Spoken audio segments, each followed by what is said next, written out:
In Section 9, our topic is the 12th and 13th century, which marked some key changes in the shape of the medieval Mediterranean world, including the relative standing of Islamic, Byzantine, and Latin Christian societies. These changes built on older trends, but they took striking new forms. This was the era of the Crusades and other drives by Latin Christians to violently expand their lands.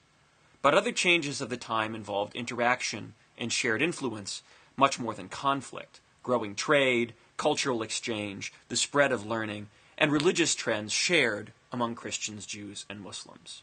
Finally, the biggest shift, the arrival of a new outside power, the Mongols, deeply redrew the political and economic map.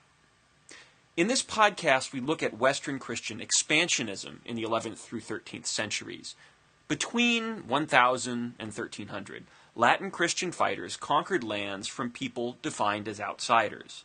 The conquerors were not usually ruling kings, but wandering warlords. Their armies were not staffed so much by big warlords, but by the lord's younger sons, who were unlikely to inherit power and land otherwise. These wars were colonial. The conquerors did not just take over, they brought along allies who were given land. They enticed peasants to come set up new farms.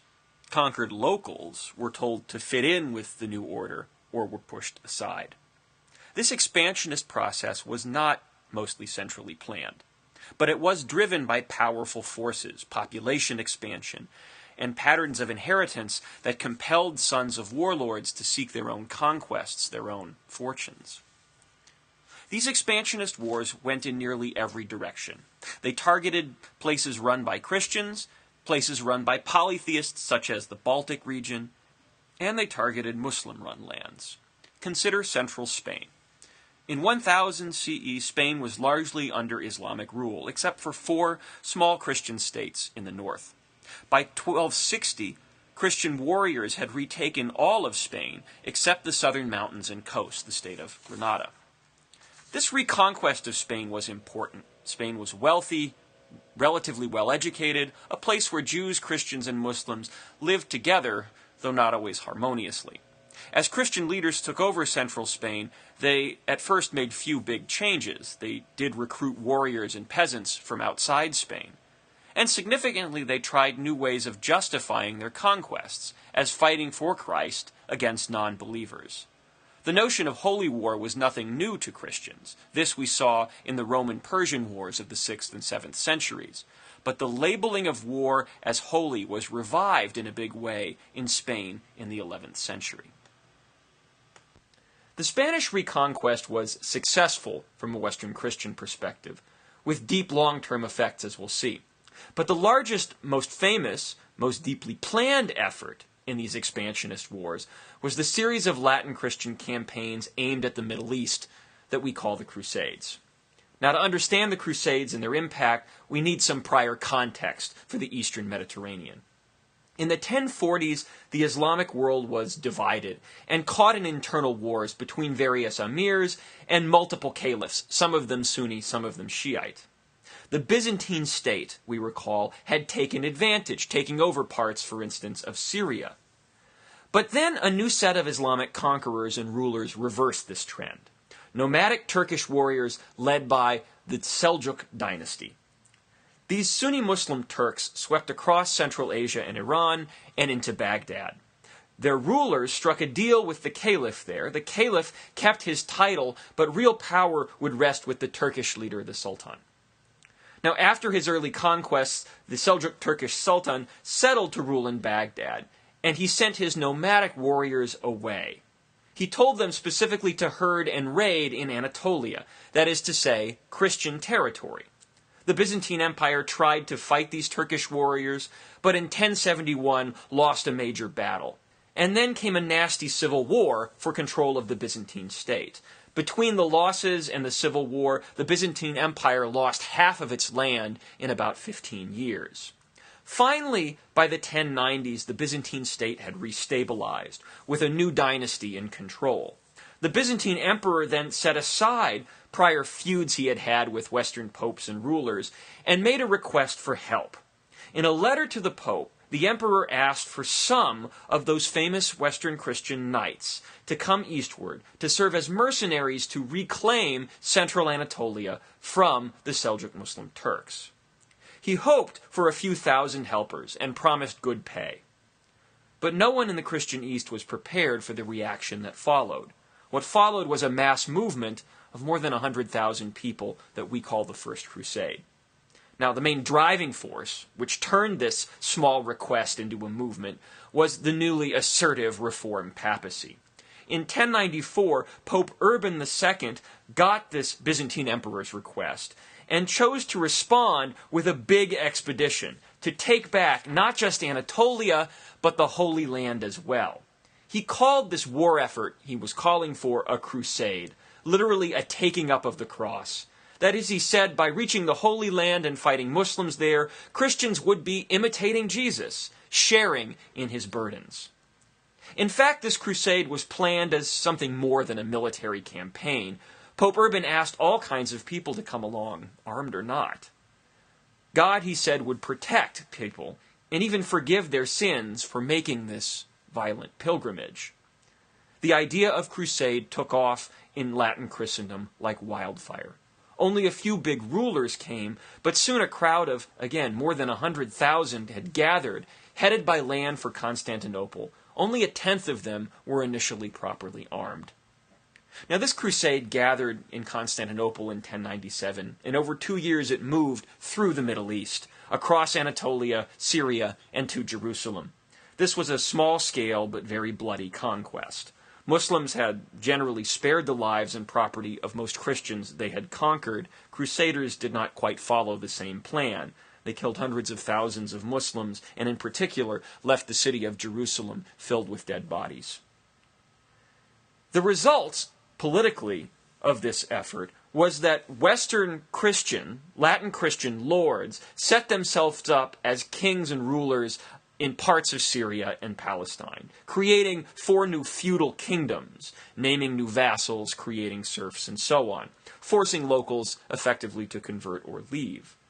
They made, in a sense, Western Latin Christian outposts in the Middle East. This was not the biggest conquest, but it was certainly symbolically important and troublesome, as we'll see. Right from the start, the conquering crusaders knew they faced problems in that they were surrounded by enemies. They needed a constant supply of soldiers from Latin Christendom just to maintain their borders. Every so often the need would become acute, and a new crusade would be called by the Pope. So the Second Crusade was called in 1148 after a major territory in Syria was lost. And in 1191, as we'll see, a Third Crusade was called in response to a temporary loss of Jerusalem. And so, for 200 years, people from Western Europe came to the Middle East as crusaders to get their sins forgiven while killing Muslims. Why did Latin Christians come on these crusades? Part of the answer is the same force that was driving other conquests: population expansion, and the need of younger sons of the warrior class to seek their own land by force because of how little they would inherit at home. The major difference, of course, was that by fighting in the Crusades, they could always claim that their conquering was an act of holiness, of piety. Christian warriors also kept coming because they were recruited.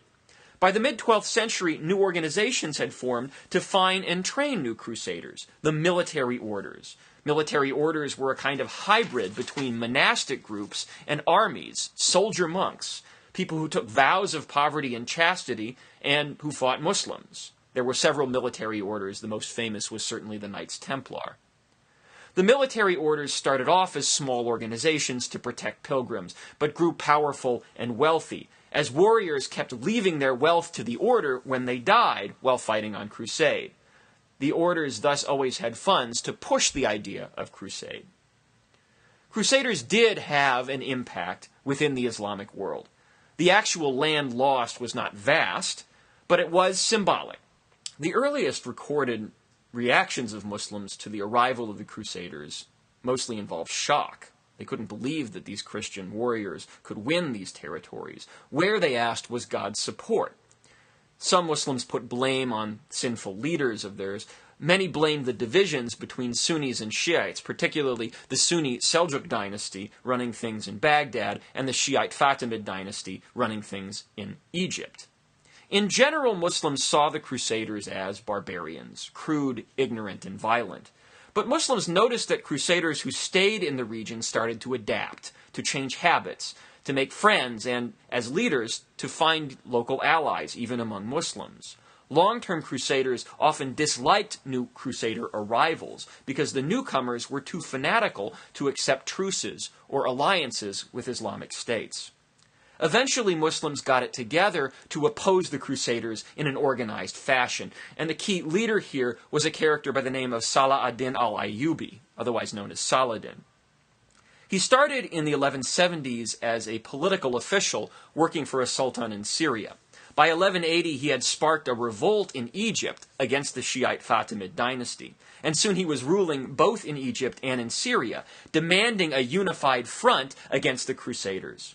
It worked surprisingly well. Fresh counter-invasions of Crusader territory began, and by 1189, Saladin had taken over Jerusalem for the Muslims once again.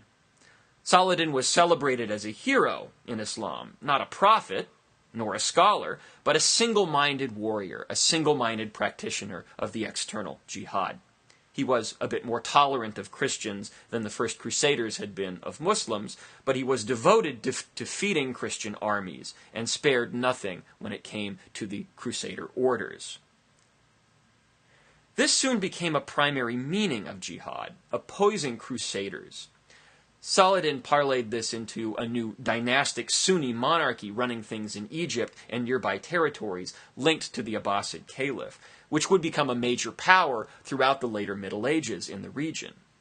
But the growing ideal of holy war on each side had to face an increasingly confusing reality. Neither the Christian Crusaders nor the Muslims supporting Saladin could entirely erase the other during the late 12th or 13th century. In fact, while there was ongoing violence between Crusaders and Muslim counter-Crusaders, there was also periods of coexistence. Muslim and Christian leaders in the Holy Land negotiated to maintain access to religious sites and to trade. From 1191 to 1242, the rulers of Jerusalem went back and forth, Muslim, then Christian, then Muslim again. But by signed treaty, both Christians and Muslims were allowed to live and pray in the city of Jerusalem. Ultimately, the impact of the Crusades was not as deep on Muslims as it was on some Christians, especially the Christian Byzantine Empire. The Crusades marked the broadest contact between Latin Christians from Western Europe and Byzantines centered in the Balkans and Anatolia for more than 500 years. Hundreds of thousands of Latin Christian warriors and their support staff came through Constantinople during the 12th century. And Byzantines had mixed reactions. They certainly valued these fellow Christian warriors, but they also saw Crusaders as uneducated, quarrelsome. Byzantine leaders were happy to fight against Muslim powers at times, but they distrusted the idea of crusade. The pious rhetoric they often saw as just a cover for greed, for the quest for any new land, whether that be from Christians or Muslims. Meanwhile, Crusaders also came to distrust the Byzantine leaders. Many admired the wealth of Constantinople, but saw that wealth as corrupting. They were suspicious of Byzantine emperors and their diplomats who sought treaties even with Islamic states. The distrust among Eastern and Western Christians grew until 1204 when it exploded during the so-called Fourth Crusade. This was a new follow-up crusade, called again to defend the Holy Land. Its main troops sailed from Venice in 1202, but ran out of money, at which point they met a disgruntled cousin of the Byzantine emperor, who promised them funding if they helped him gain the Byzantine throne. The Crusaders headed for Constantinople, attacked, and put this imperial pretender on the Byzantine throne. But the new emperor found that the treasury there was empty, and he refused to pay up as he had promised. The Crusaders responded by sacking and conquering Constantinople. In other words, they brutalized a Christian city, until then the largest Christian city, in the name of Christ. This Fourth Crusade effectively ruined relations between Eastern and Western Christians.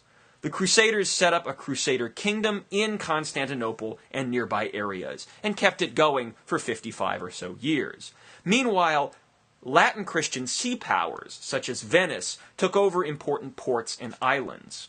The Byzantine leadership fled to western Anatolia and some other regions. By 1261, the Byzantine leadership had retaken most of the Crusaders' conquests here, including Constantinople, but great damage had been done. For the Crusades effectively ruined the idea of a single Christian world. There had been prior disputes between Latin Christians and Byzantine Christians over theology, over ritual, over how much power should belong to the Pope, as we've noted. But Byzantium and the Latin kingdoms still shared a religious identity, until the Fourth Crusade. After 1204, disagreements became a permanent split.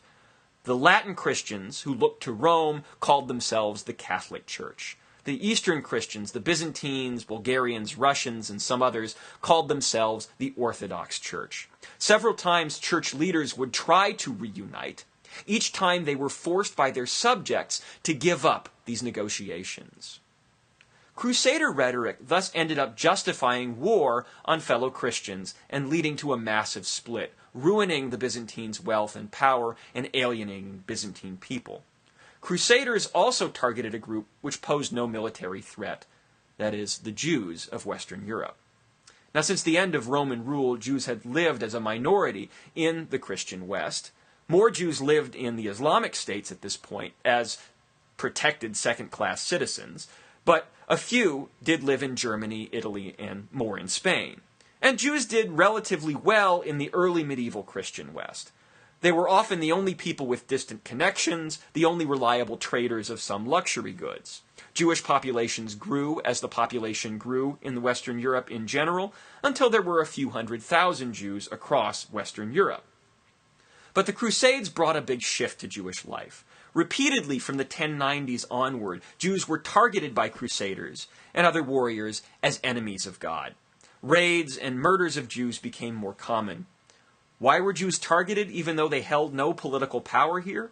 Well, we must remember something. Christians defined who they were at this point as being not Jews. They told and retold tales of Jews as God-killers, traitors, who only still existed to show what happened to people who defied God. In fact, they often criticized fellow Christians as being too Jewish, as a way to insult them and alter behavior. Insults gave way more and more to violence during the Crusader period. At first, Jews largely stayed on to endure these attacks. They turned to kings and even the Pope as a source of protection. Kings and Jewish leaders struck an odd deal. Kings and even the Pope declared Jews their special property. Jews were forbidden from owning land in most Latin Christian kingdoms, but they were allowed to lend money in small amounts at interest. The kings then heavily taxed this Jewish money lending. This arrangement bred even more hostility toward Jews and led to the stereotype of Jews as money grubbing, even though it was really kings and the Pope that were using Jews in this role to collect more taxes. Now, as you probably know, the Crusades failed ultimately in their main goal. In 1291, Muslims retook the last Crusader outpost in the Middle East. But the impact of the Crusades was still profound. Not only did it reshape the lives of Jews, not only did it reduce the power of the Byzantines, it helped to shape highly similar visions of holy war among both Christians and Muslims of the time. And it proved just part of this larger trend of religiously justified Western Christian expansionism.